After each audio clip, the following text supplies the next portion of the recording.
Okay. Welcome, everyone. This is going to be the review of the grand finals from the NLC. So it's us against Lost Tones. Bit of a disaster series from us, but we'll look at it, see if there's stuff to change, stuff that we would do differently. But also, I just want to give some extra thoughts on it from what we were thinking as we were going through, what we were thinking about the drafts, what we were thinking about the games. I think the first half of game one and the second half of game three were really good from us. Other than that, it was very, very strange. It was a weird day for everyone who watched, obviously. There was so many pauses and pauses at weird, very unfortunate times and those kind of things. But that's what happens, right? That's how competition is. You just got to be better on the day. It's not about being perfect. It's about dealing with all the stuff that's going on. And we didn't, and they did. So, first drafts. I don't know. I can talk about this more, I guess. We had an idea actually coming into this series that I really wanted to try, and now obviously I want to try it more, but that's hindsight, which was that in a fearless best of five, we have very different champion pools in top lane especially, but also Bowser's second champions in lane swaps are often much, much worse, right? You saw the Quinn last time, but same applies to a bunch of the different champions like Kled and things like that, I think can have really big issues. Whereas Chachi's second tier champions are we can, rather than playing Zac, we can play Ornn, and rather than playing Ornn, we could play Malphite. It drops down very similar. And the other thing that I was thinking is because they had so much more prep time than us, they were scrimming full time and scrimming in the mornings off stream, which I'll come on to in a bit. That also would be a good thing to get everyone off prep. And so we actually spent a lot of time planning what would happen if we just took 5 top lane champions for game one and try and bait as many of their champions out as possible as well and just get rid of all of them. So I can talk about that a little bit more if people want to. Maybe I'll talk about it at the end.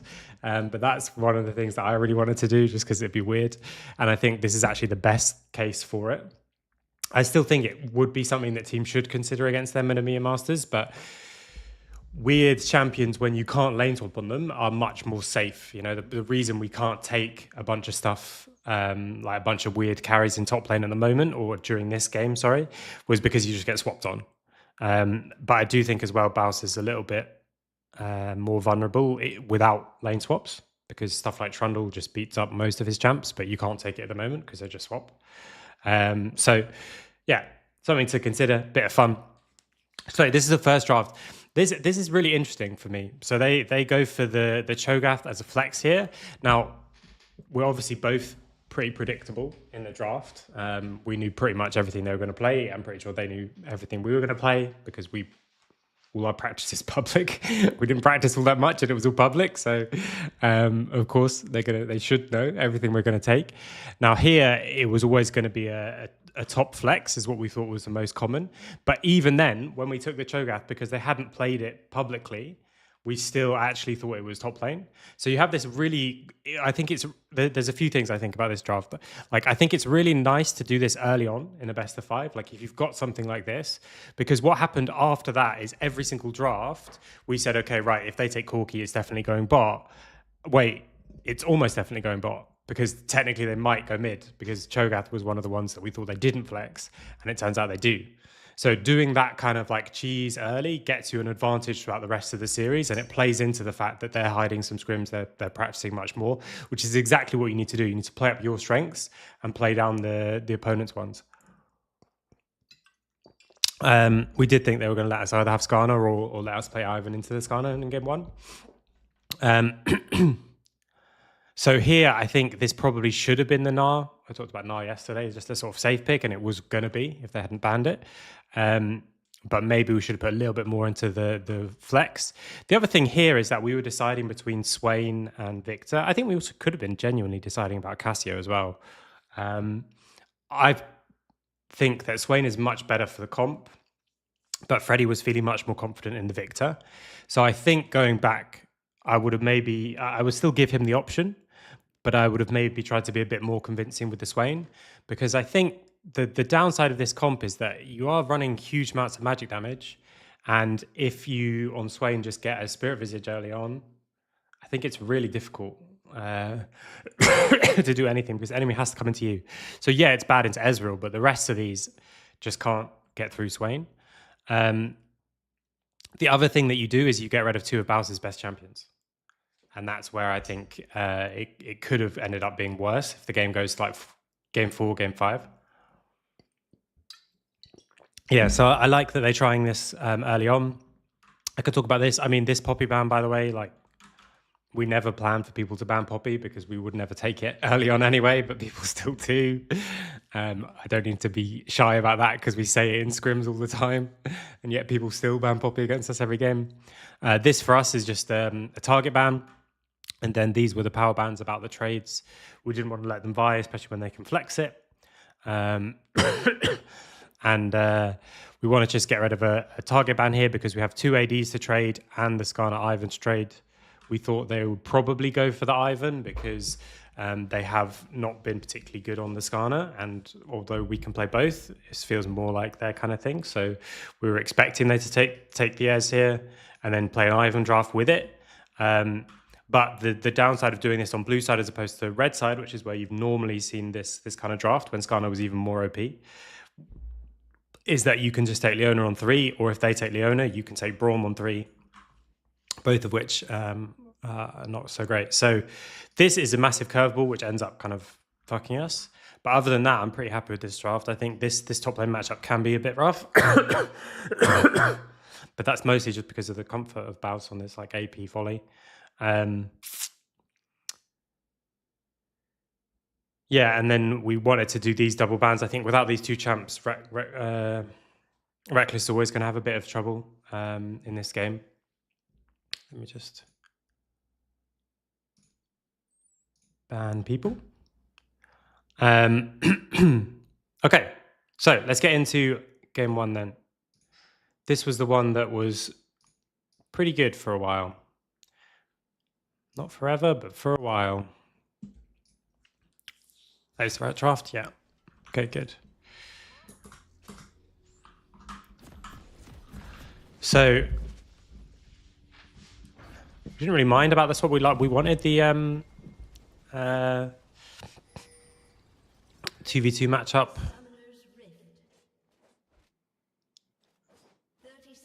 Just normal for us. Oh yeah, this was where we were. No one could hear anyone in our team. We couldn't hear. Like if you go to, by the way, in this game, if you want to see how it was, if you go to like Matt's, actually let me find it. If you go to Matt's stream and you find like the important team fight and just listen to it, like that's what people were hearing all game. So that's why there were so many pauses at the beginning. They kept changing one thing and then breaking something else, and eventually they said like just start anyway, even though you can't hear each other. So people had to repeat what I was saying to make sure Freddie could hear it, and I couldn't. No way, I could hear him by the end, I think, but he couldn't hear me. Let me see.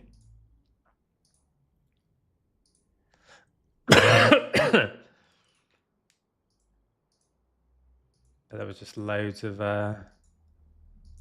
pauses and that kind of stuff. Let me see what it sounds like. Bra person, man. Take this fast, buddy. Okay, you're fed though, maybe. I just get this turret. This turret is useless anyway. Yeah. Oh no, I lost it. Out there. Yeah. I can see Recon Club. I'm also in Recon. Recon Club. Like, you just can't like hit anything. This is what they're hearing in the game. So that's why there was loads of pauses, and I didn't actually see why because we lose Flash and get first blooded here, right? Which is obviously a horrible way to start.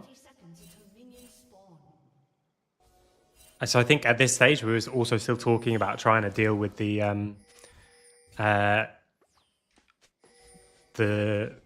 audio issues. So we come around here and like someone pauses as they run out of the bush. So that's horror. Just really, really sloppy because your mind's elsewhere, like trying to fix random stuff. So big problem. But they don't take anything, right? Yeah. So it's a good short play from them.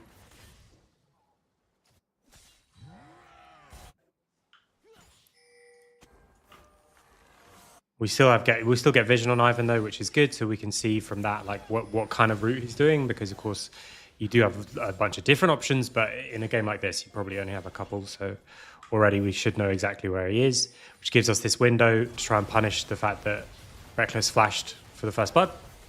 So the first blood ends up being a trade back, which is good. I think the big thing for me, if I remember in this game, I want to see it again, but like we were in a really good spot, and then at their strongest moment, we made a fight happen. So we lose blue for the gank, but we do take the scuttle. And they don't quite manage to...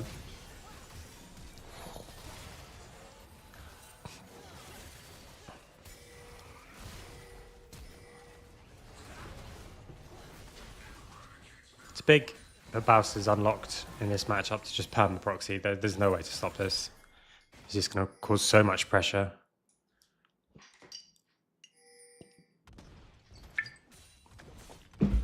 And this is the advantage of the flex, right? You end up with a slightly strange draft, maybe, although I like it. Maybe slightly too much magic damage again, but you take away 2 of Baus's champions, but on the flip side, you get this really nice matchup in top lane, which allows him to get into the series, and you also make us worried about hidden stuff. Because last time we played them, nothing was hidden. And now suddenly they've been doing 3 scrims a day hidden, and this is the perfect way to like play into that, take advantage of the fact that we're doing everything publicly and they're not. So it's good. I like it. Whew. That's very close, actually.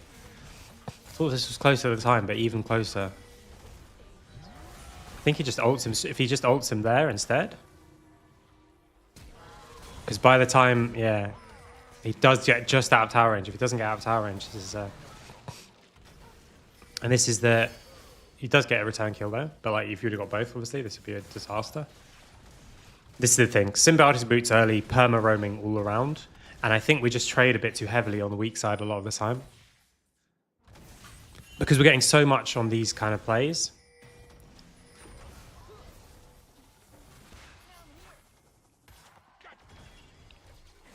So Belly is here to guard the play, but we crash the wave in still.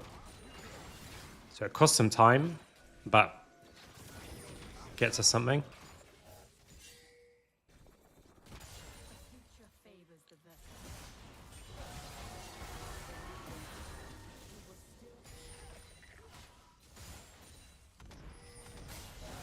Now we're trying to get a base off. And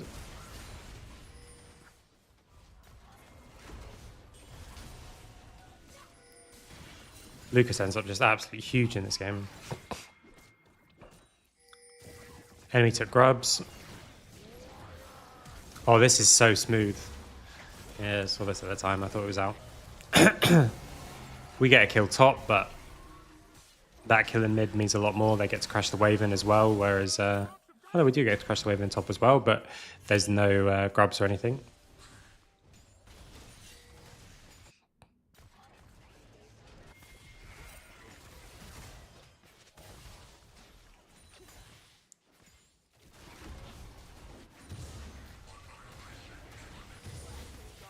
So they get the first 2 objectives. But game is still pretty good, I think.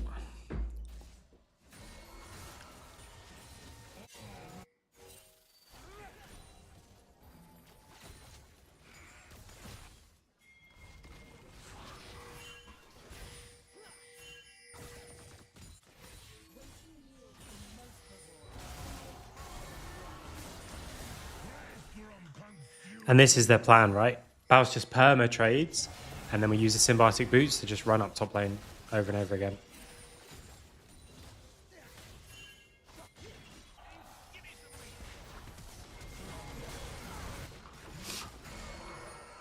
And you can't... Like, at the time, it feels bad, like, why are we trading on... But on full HP, you can't... And you get his ult. Like, you can't, like, not trade ever, you know?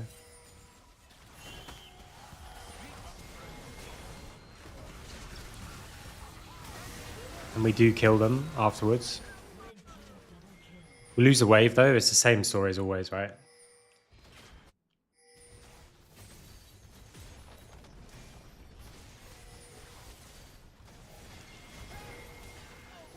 But we're just winning 2v2. And they TP behind. Don't think we actually needed this TP, by the way, from Chachi, but it's always hard to say, like, okay, they're TPing, like, we have to TP. Maybe we do. He doesn't have ult, though, so... And he gets out.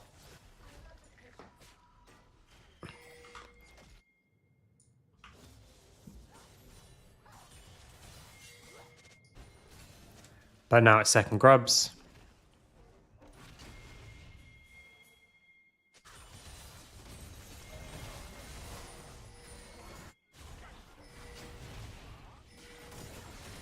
We get 2, but they get 1, so they get still the spawn.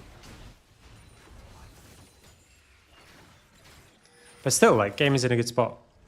I think that the worry is when they have 2 items, but I'm not going to pretend to be an expert playing against Cho'Gath mid with Ivan.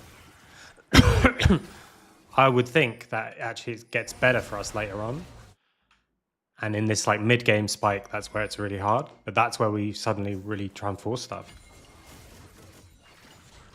That is one of the big things I didn't like about our kind of attitude coming into this game. We felt like, and a big part of it's on me. Like I think I didn't do a very good job this whole final weekend, but that's a topic for another day.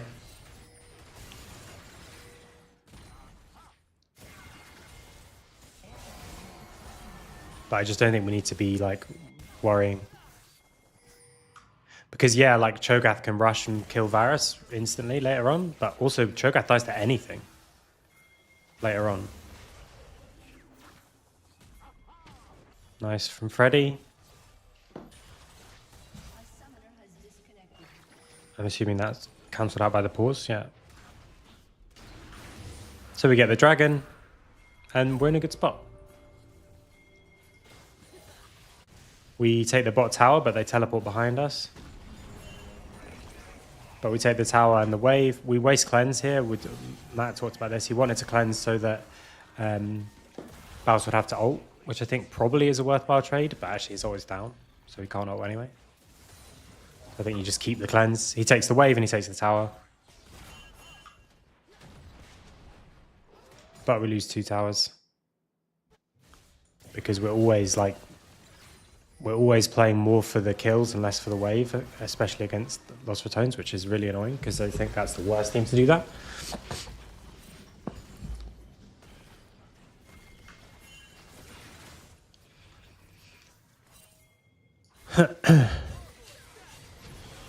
We get cleanse. We don't have enough to kill here. Remember this. I think we should just get cleanse and then that's fine. Without Varus being here, he's coming, but thanks for following Mitsu. He's coming, but I think it's not quick enough. Because now we made a play to try and get a kill, and now we lose pressure on the map again. And this is the same thing that we do against them a lot. Like we use like 5-10 seconds to do something over and over again, and this is the team that you want to give the least want to give time to.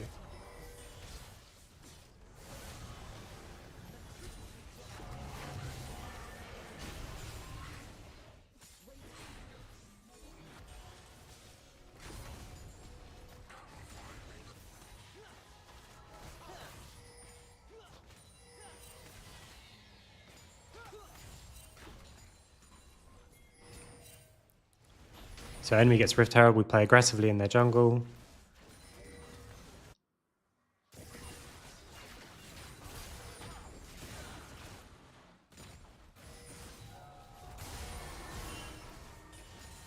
We're just trading too aggressively though on this side of the map. Like this shouldn't be this really shouldn't be anything. Like we don't need to go forward here. We just wait and play with the wave. So we lose passive and we lose over half HP. So now we die. And we're TPing down. Whereas instead, I think we just play protective on this side. We play weak side because we are weak side. And instead we push up here and we go towards top. But again, like we're resetting while they're making a play, and this happens a bunch. So it's just really sloppy, which costs us a whole tower, and then also it doesn't actually cost us the tower. But it's like we're still strong, but we're just starting to get pulled around the map, and we get more pulled around the map the more we think we're falling behind.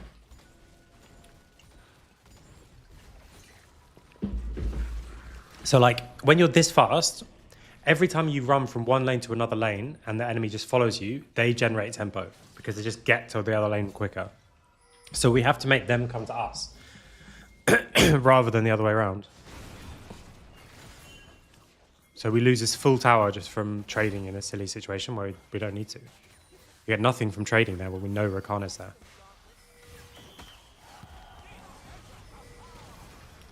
Choke everything on Ez, unfortunately.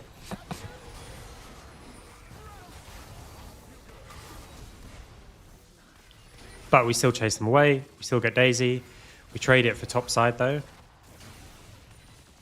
This was a good time. This was a good time to fight. Like we just have to not miss everything. If anything hits, this is like one shot on Crowny, and then we like win the fight and get the dragon, and also can probably defend top. So you have to play this. You have to play this, and you have to play it like aggressively. We just miss everything. Our only problem was the actual playing League of Legends part. So we defend up top side.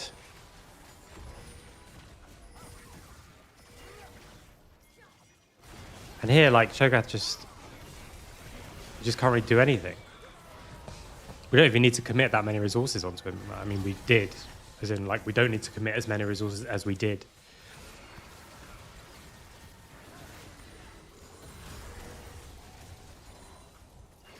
Then we clear the wave. And here we just started to get, like, really antsy, and I don't know why. Because for me, this is now the moment where we chill. Like, if you chill now until we... So everyone's got 2 items, they're stronger than us. But when everyone's got 3, Cho'Gath, I think, still just insta-dies. It's what, Riftmaker right third? That's the build? He just gets one shot by the carries that we have. And our front line is stronger than their front line. We get the cleanse, which is nice. So this pick is a bit different because it's outnumbered. But I still think we're just suddenly like really, we feel really scared. So we have a quick window while they're on sides to do something. And we actually do take advantage of it. We also get cleanse, which is nice. We kill Rakan. Great. Now we go back to sides and collect shit. And then just chill. Just chill. But for some reason we're going really aggro here. Okay, maybe not. We just thought he'd based, thought he'd backed off.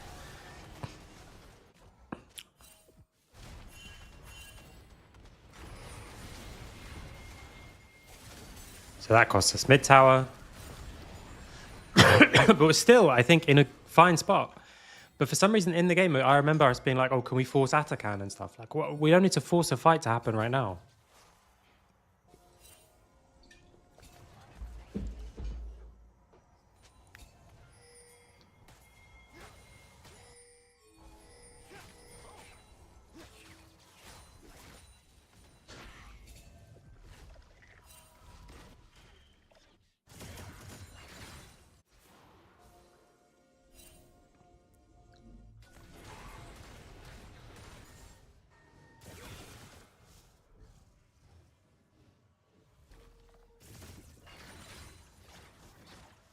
It's like, this is all fine. Should just be fine.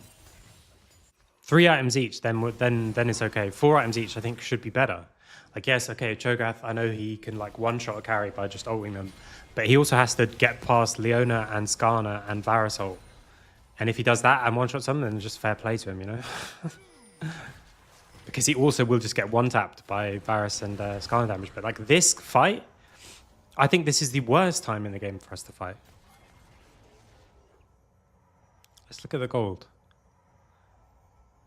Like they have a 2k advantage in top lane. We have a 1k advantage in bot lane. They have half, like 500 in mid. But like we don't have completed item on Varus, third item. We don't have third item on Victor. And we don't have second item on Camille. Like this is the worst time for us to be trying to force a fight.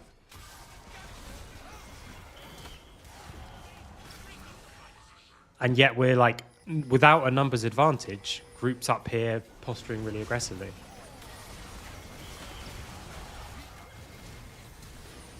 So like we use our stuff here, but because only one carry is here. And okay, Reckless tanks that Varus ult really well. So here I think what we're going for is just a one shot on Cho'Gath. But this whole situation is silly. Posturing aggressively in the river for no reason, in the wrong time for us to fight. The whole situation I don't like. But if this Varus ult hits or this Leona E hits, maybe we do just one-shot Cho'Gath. Maybe. Maybe not.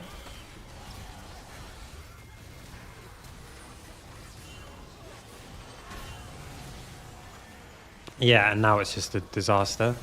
Then they run us over, and now the game is fucking so difficult. It was really good, and then this is the thing that gets me the most. Not about this, well, yes about this, but that a lot of teams, especially in ERLs, do this, but even just in LEC, like we force situations to happen that aren't good for us. It was us who made this fight happen, and this fight is not good for us. And that, for me, that's like the most silly. You know, there's so many games where it's like you just need a fight, and then the enemy engages on you, and it's like, well done, we got a fight. No, the enemy gave it to you. It's the reverse here. They needed a fight to happen in this moment, in this like 5-10 minute window. And we were the ones who made it happen. And so now it's much harder than it was. And now we try and kill Cho'Gath. He doesn't get him into the wall. He's not dead. And now it's just a disaster. Now like we just get run over. And now the game is over.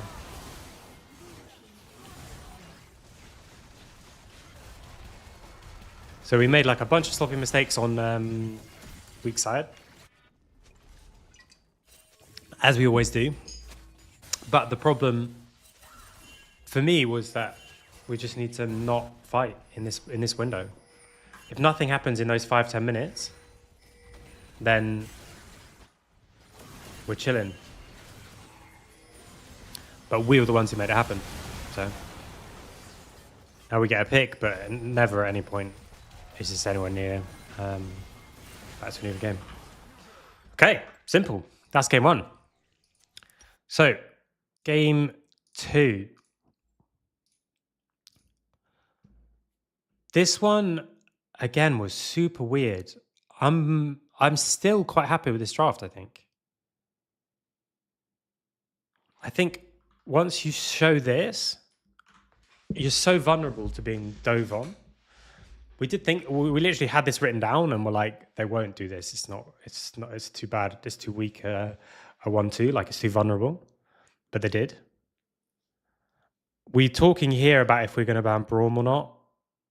I think you don't need to ban Braum because you just swap. But the thing that baffled me in this game is we swapped. We got the swap and then we just swapped back and lost the whole game.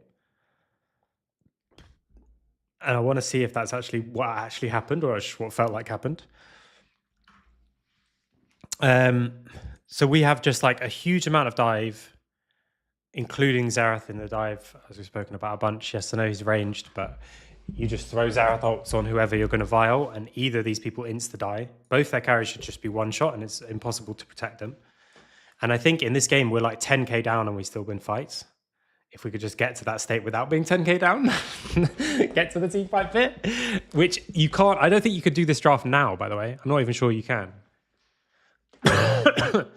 because bot lane's really hard, top lane's really hard. Early on jungle matchup can be really rough as well, I think. But you can do it because you can swap.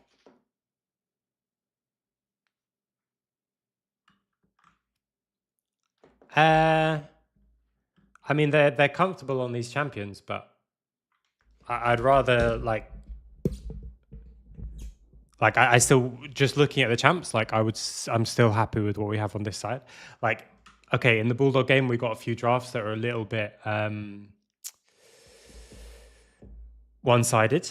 I don't think you're ever going to come into a series against a team like Lost Returns and get one-sided drafts.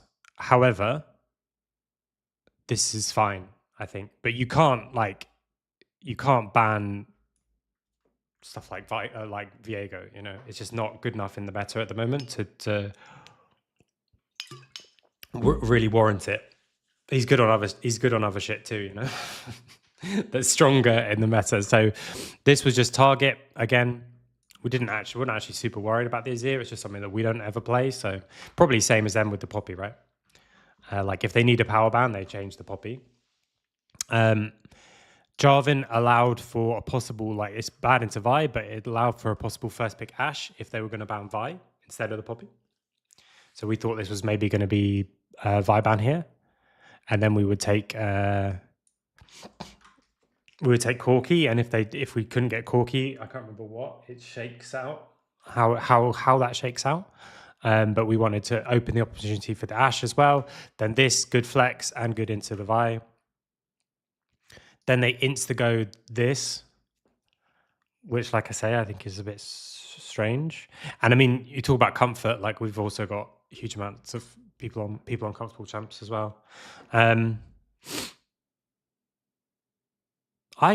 think we should ban Braum instead of Janna. I can't remember what the thinking was around that. Or Braum instead of Alistar. Just because I think like early on it is just super obnoxious. And we were discussing it. I just can't remember exactly what we were concluding and why. But yeah, the thing for me is just like you've just got to watch out. Their level 1 is unbelievably strong. And other than that, we're okay. So that was the big thing for me. And then we just walked into the level 1 and I just couldn't understand why. So yeah, also it was, you know, not lost because of the discussion around the remake or anything like that, but I take your point for sure. And I think as well, the thing we didn't realize until afterwards, which was so annoying, is there's, I don't know what you call it, a bug or what, but so we don't see here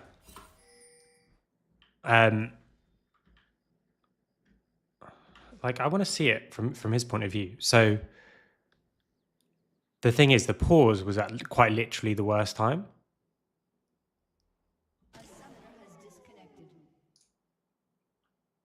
So what we thought happened, because someone had seen someone else,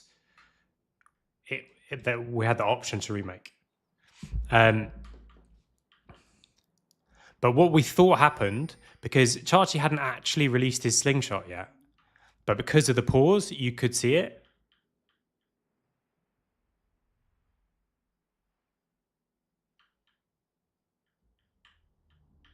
What we thought was that they could see Rel. And so we didn't know that you could see this, because from our point of view, he's still on this side of the wall. So like, obviously you can't see me because I'm on this side of the wall. The wall's here. So you can't see me until I fly over the wall. And then, so we thought, okay, he's seen Rel, which means he might well still die because he wouldn't expect Zac to come from the other direction. He's just going to be looking up here and watching for the flash W. Then he gets knocked up, then he gets flash W'd. But anyway, to be honest, the fact that we get a swap when we really want to swap, we don't need the remake. I think that was fine. It took a long time, obviously, and that was a bit frustrating. And they spent half an hour to tell us what we already told them right at the beginning, because of course the players are very experienced. They're like, okay, here's what happens in this situation. They offer us a remake because they've seen someone, and then we can say no. So we're going to say no. And they're like, okay, give us half an hour to check the rules. And then he came back saying, yeah, so what's happened is they're offering you a remake. But like I say, we thought that this was the person who got seen. We thought, you can see in our comms, Eric's like, I think he's seen like my horns. Yeah, I mean, tilt is a strange word. It's kind of a bit of a catch-all. I think it's not tilt in the way we win tilt in terms of poker, but I don't know why. We're just like, so what Matt said after the game is like, we're just a bit dizzy. Like, I just don't know why we made some decisions straight afterwards. Because for me here, you get the flash, great. Now we just lane swap. We know they invade. We invade here. We put some wards down and we swap. But why we swap back, I have no idea. We were literally saying in the comms, like, we can fight them. We can push them out. We definitely can't. Like, we can't, guys. And Lucas was even saying, like, are you sure? Like, we just can't. So we lose a bunch of this stuff in the jungle. We lose all these camps. We get none of the matchups that we want. And there's just the whole game is super hard from now. And we should just invade here, put wards down, play here to here, threaten the dive on the Scion, just like they're going to threaten the dive on the Zac. Both Zac and Scion are ridiculously hard to dive. Scion is easier to dive, but gets the wave for sure. I think both people probably just die. But instead, we get massively slowed down on the Vi.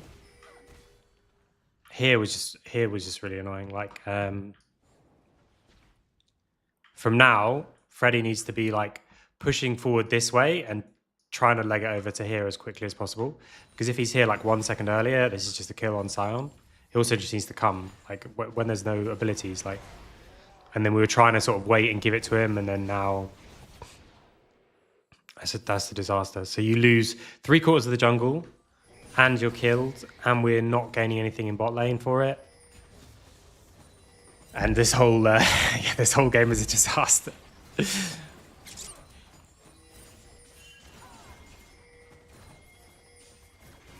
So now they invade the second respawn, and we've got no flash. We can't fight it.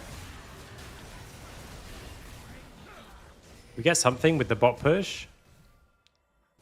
So we are able to turn it back, but it's already so hard. The game is still so hard, and like Scion is just going to run over everything. I mean, that's a good sequence to kind of get us back into it, but it's already difficult.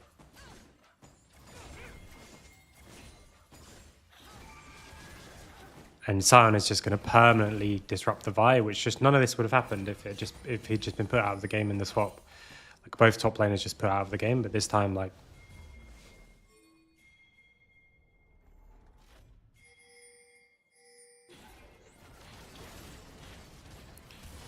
Now he loses the wave. He takes the wave, sorry, loses the wave. Opposite, we lose the wave. We take the grubs on the swap.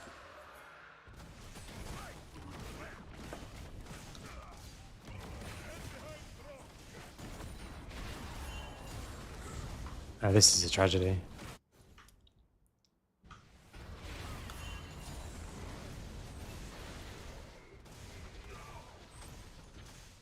Yeah, so they just play on this wave. Like, this was just a window where someone can come mid. But it's hard to, he's not like he's really vulnerable, like playing really far forward or anything like that, so.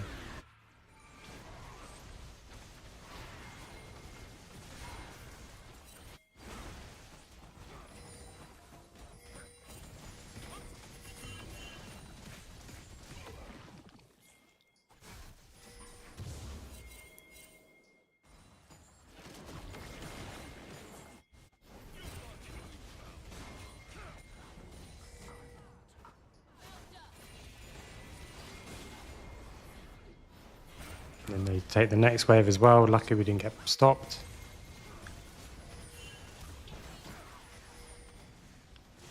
And now, like, I'm in 2k down already. Like, it's... Yeah, and then this is a disaster. The fact that we lose this 2v2.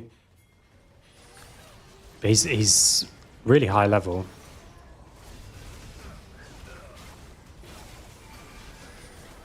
And he dodges all the things as well. Like, game is so done. But I still want to look at some of the... I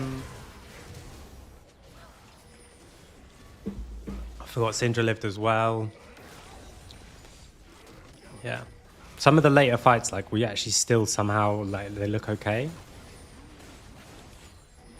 But this is, yeah, it's like, Jesus Christ. This was so bad.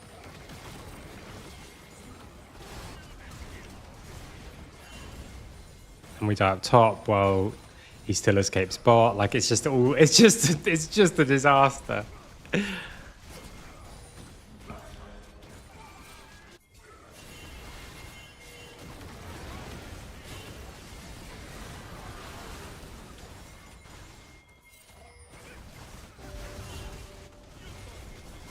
Yeah, we're just recalling silly places.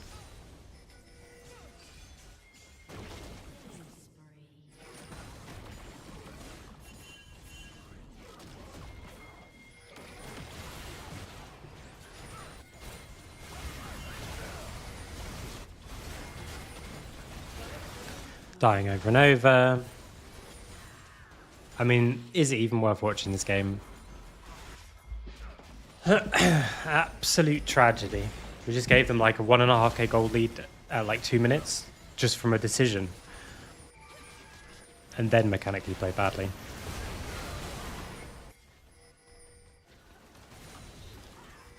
It's like here, we're literally 10k down.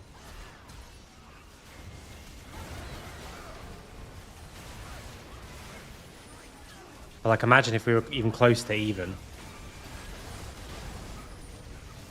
Obviously, they wouldn't play like that. I'm not saying they would have this fight.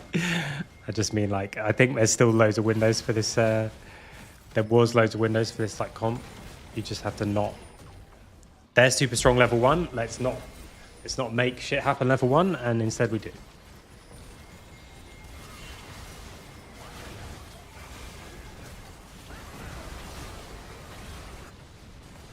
Yeah. Okay. I'm not even going to watch the rest of this. It's depressing.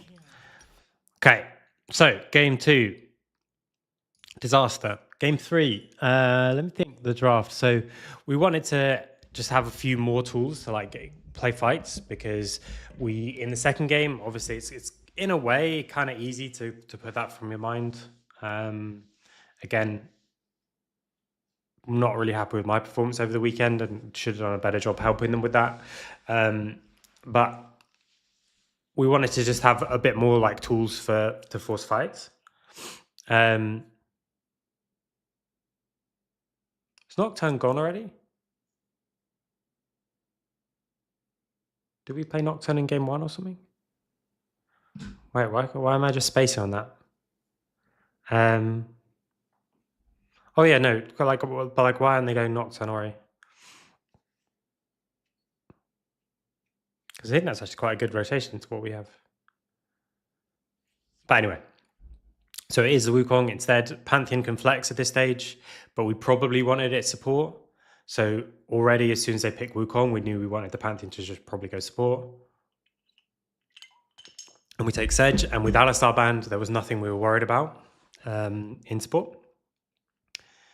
Then Jax on 3, AP Jax. It's always weird, right? Like, it's just hard to judge. But I'm pretty happy with this draft. I think we have a bunch of tools to play the game. Again, you're never going to get like a super one-sided draft or anything like that. I think it's really hard actually to play Janna in a game like this, especially against the Vel'Koz.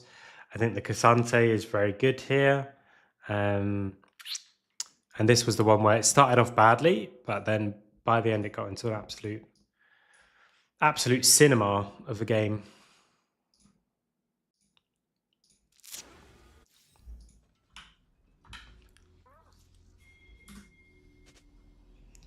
Jeez, 45-minute one.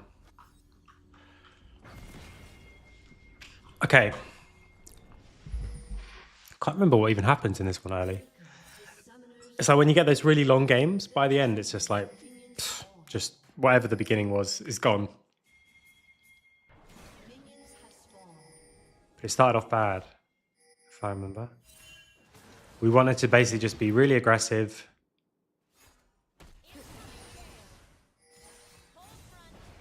Force a bunch of fights. So top laners dying a bit for XP.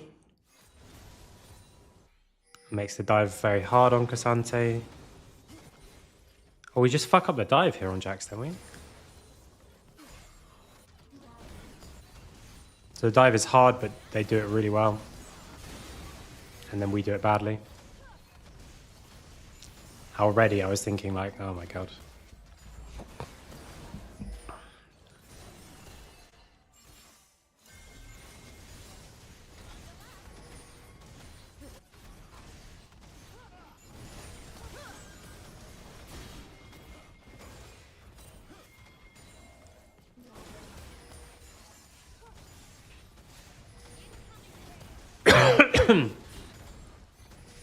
So we're invading. Teleporting back.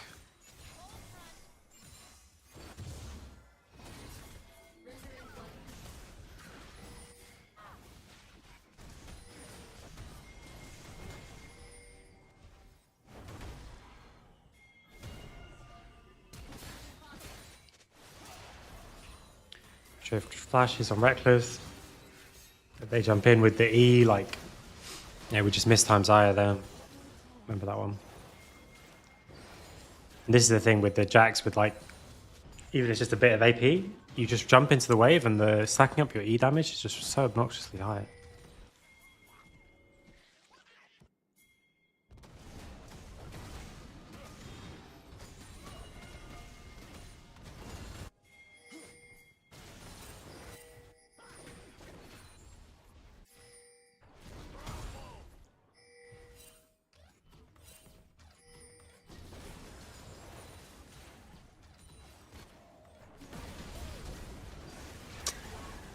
Just dying in mid lane always. We literally knew Wukong was there. So yeah, again, at this stage, like, the game should be over. The fact that we bring this one back was pretty good. This is exactly what we wanted. We wanted the ability to just force fights, and we wanted just Lucas and Eric to just group up and look for fights, basically.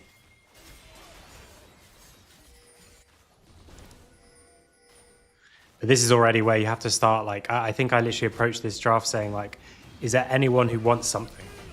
Like, is anyone just like, okay, I'm really feeling this thing? And so Eric was like, just give me Pantheon, let me fight these guys, and I'll just kill them over and over, type thing. And so we kind of set up the draft with like, okay, well, we have to obviously give them give it the ability to flex.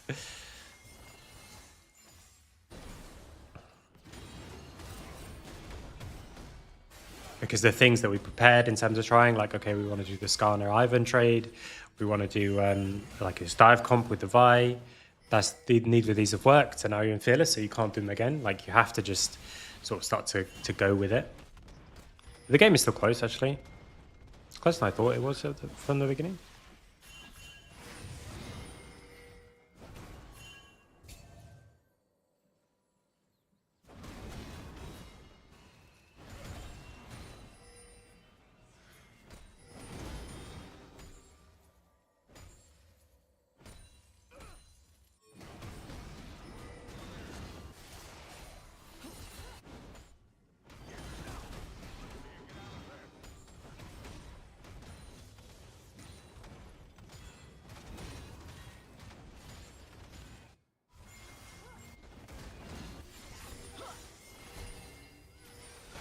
And we just force fights, all but that misses.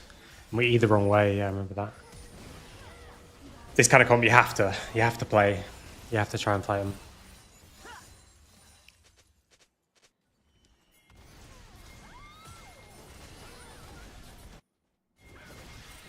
Slightly weird doing these reviews, right? Because I'm just sort of watching it because we're not playing again. So this is our last ever game.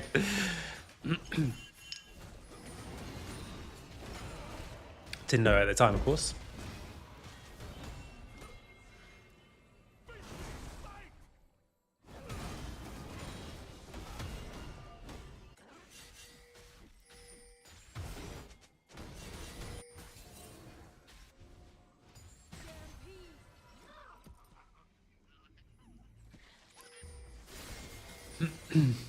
Where do you feel like the team improved the most over the season?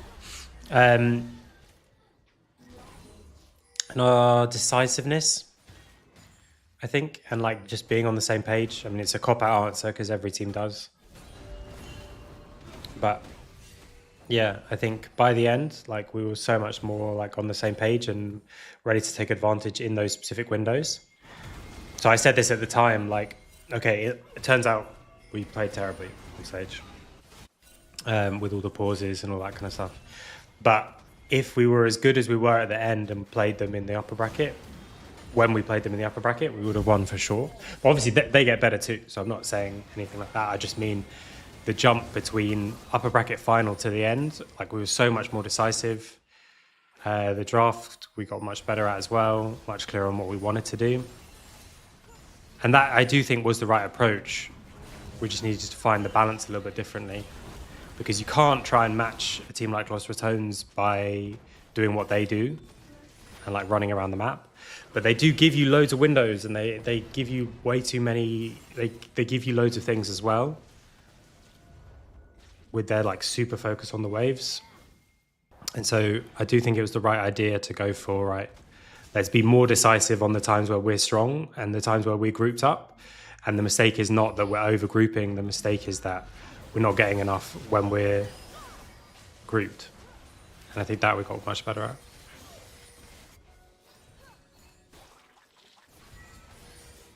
But all that kind of stuff like happens anyway, you know. Like if the team plays together without a coach, they get better at that.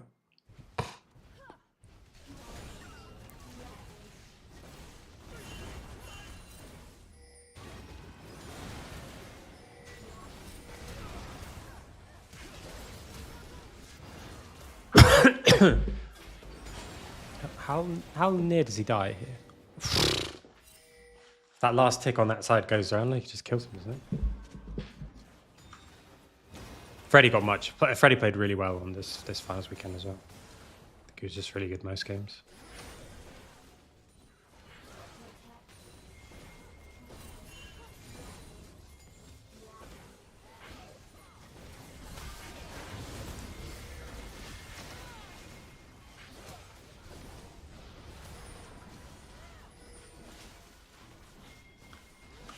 So we TP, and as always, we're losing waves for it.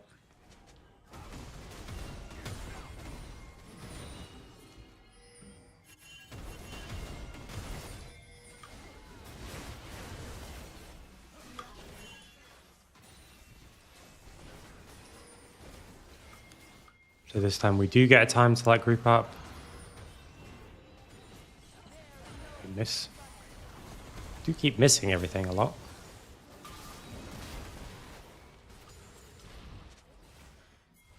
Now they've got 3k gold lead. Like this is where like we have to really fight our way back into the game, and we just keep like missing things. I think in the skirmishes.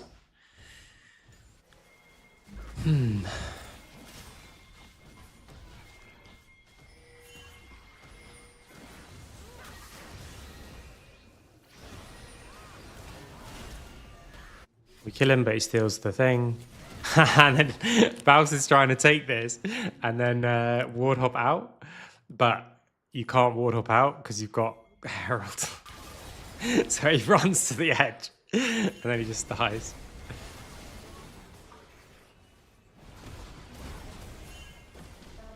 I think we just run here, don't we? Why are we all in? Anyway. Again, we can't just get something on one side and lose as little as possible on the other side. We have to die on the other side.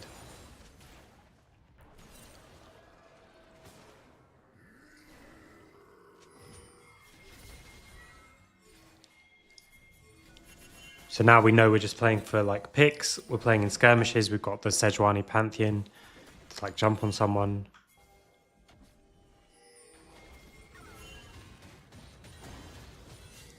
Someone's going to have to collect bot lane. Arrow misses. At this point, I was thinking the game is really kind of done. But they go for Atakan as Freddy smurfs it. So we get to make plays on both sides this time. We get to pick up the Atakan ourselves. Only treats left? Yeah. So far, I mean, nothing's certain. But treats is confirmed to go somewhere else.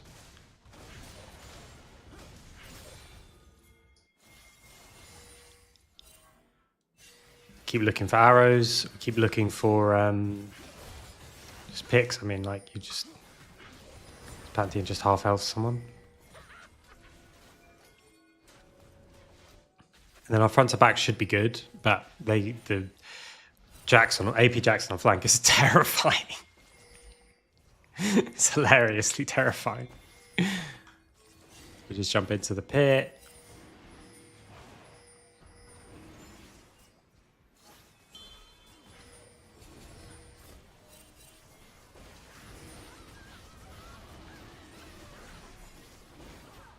Just flip this? I can't remember. Wait, we want to play for the fight?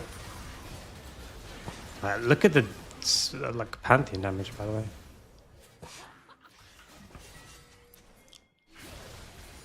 Then they're going to get inhib, if I remember. But we get a bunch more gold. So it's 3 dragons is obviously a problem. Comes back to bite us a bit.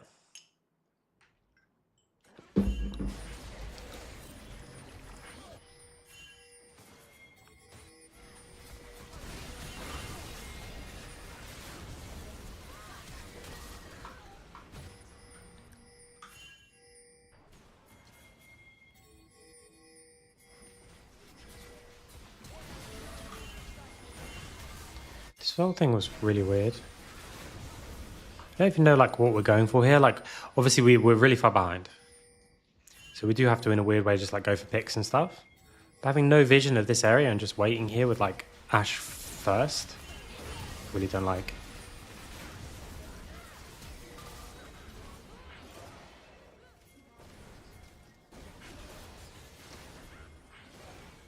We don't kill any of them on the back end.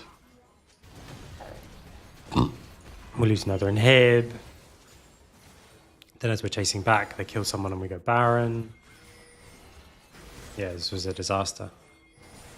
And here you're sort of just like, yeah, everyone has to just make individual plays. And then we do make some that get us back into the game. But this should just be their game. Like, the fact that we made this close is good, but this should have just been their game as well. It's like, from now we start playing well. Like I said before, the first 20 minutes of the first game, the last 20 minutes of the last game, everything else was a disaster.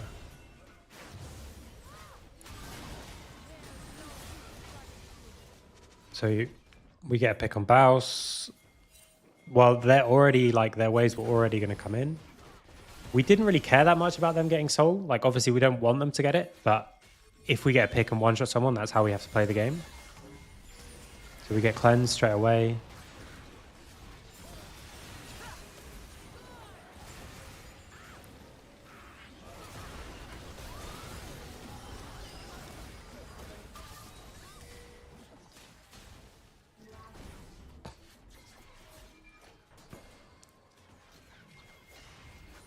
But we get some picks.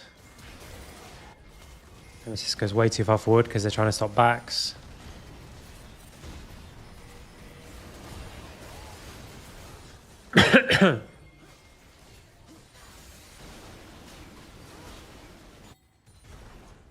We get the dragon. Just fighting, really. Like, it's the only way to come back into this game. We just keep fighting.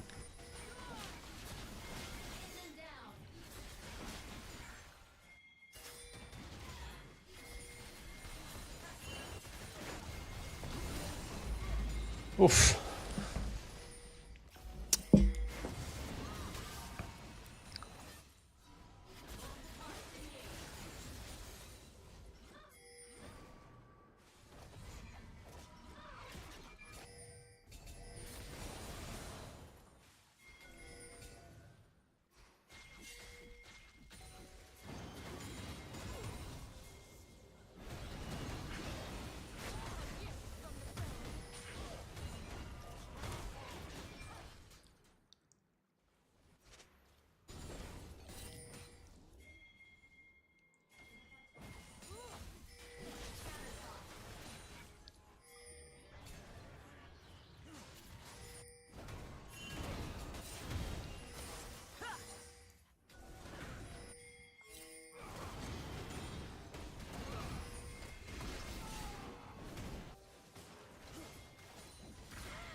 I remember this fight around the dragon.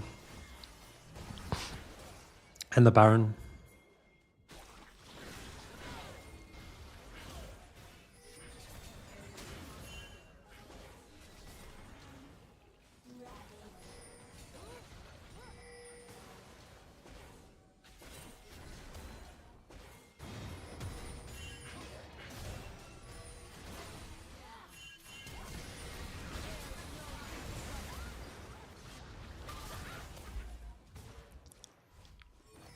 So they use a bunch of tools there. We've got our inhibs back though.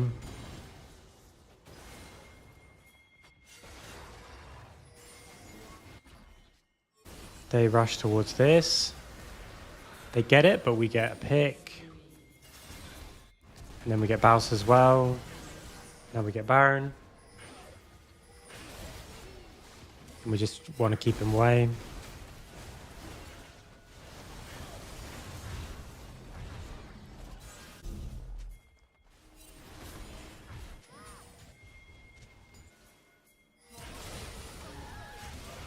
We get pick on Ori. Here, I thought we might be able to end the game here.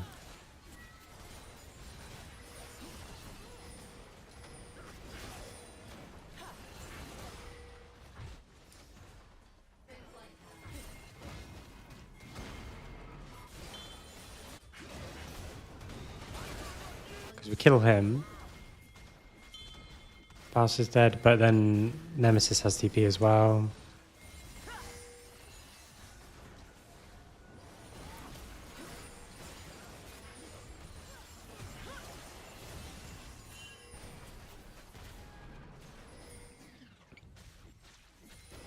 Get inhib.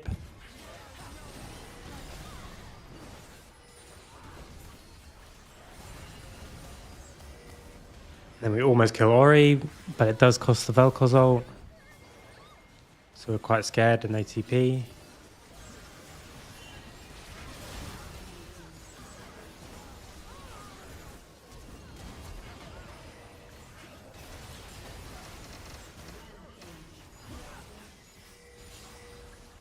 This is really nice from Freddy. That saves the game. I mean, at this stage now, it's just anyone's game, you know? This was wild. The engage misses.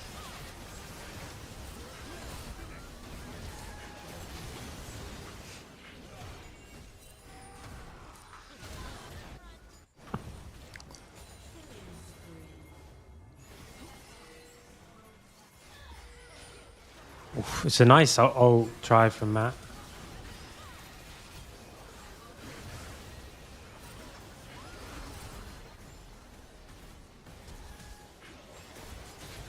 Oh, that's a really bad flash.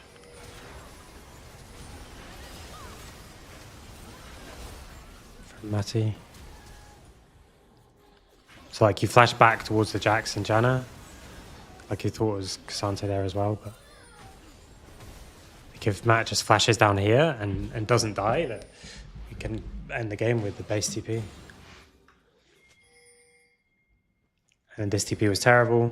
But they also start making some hilariously bad decisions because everyone's just like sweating. Like Crowny at one point ults nothing. Bouse TP's mid and then just recalls.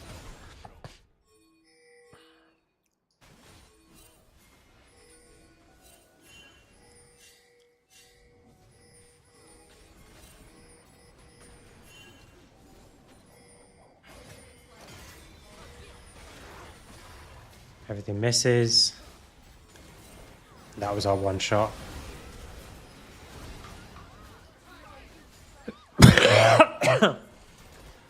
Now Jack's on a big flank.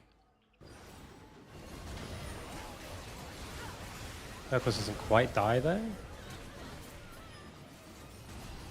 So everyone just living on like 1 HP all the time.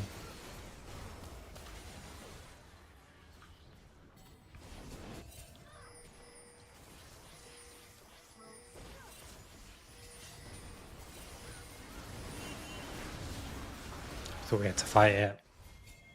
That gives him this, that gives him that. And that's the end of it. We just couldn't hold both buffs. Almost, but not quite. Okay, well, that was a bit simpler than I was expecting. Again, a bit different when I'm not thinking about what we should do next, what we should do differently. I'm just kind of watching it. And then, yeah, just so game one, I don't know why we're forcing a fight at their strongest timer. Game two, I don't know why we're not, we like re-lane swapped for I think no reason. And then game three, like we were already quite far behind, but once we brought it back, we were much better. But early on, like we just dying 1v1, 2v2, like loads of situations where we shouldn't. So it's a shame not to perform better. I do think I hope they've got a couple of weeks, right, to fix up some things, because I think there's a lot of weaknesses that teams in EMEA Masters can take advantage of, who are a lot more disciplined on the other side from us, so they don't get as much on the other side of the map. But they're such a fun team to watch. So it'd be interesting to see what happens with no lane swaps. I don't know if that makes it worse or better, because Bowser's later champions will be able to lane, because if they're carries, they can't just get swapped on. But then on the other hand, like for example, we would play stuff like Trundle against them, but every time you just lane swap it, or Gwen or something like that. So ups and downs. Not sure how that's going to affect things, but it'll be interesting to see. So fun to see when that starts. But for now, that's the end of the review. That's the end of our last game. So tomorrow I'm going to be doing a Q&A about the split. If anyone wants to come and join that, I'll have a few questions ready. I'm not exactly sure what time, because there's going to be a meeting at some point as well, which I'll need to make sure I'm at. So I think probably it's going to be more like 3 or 4 rather than 2. But I will see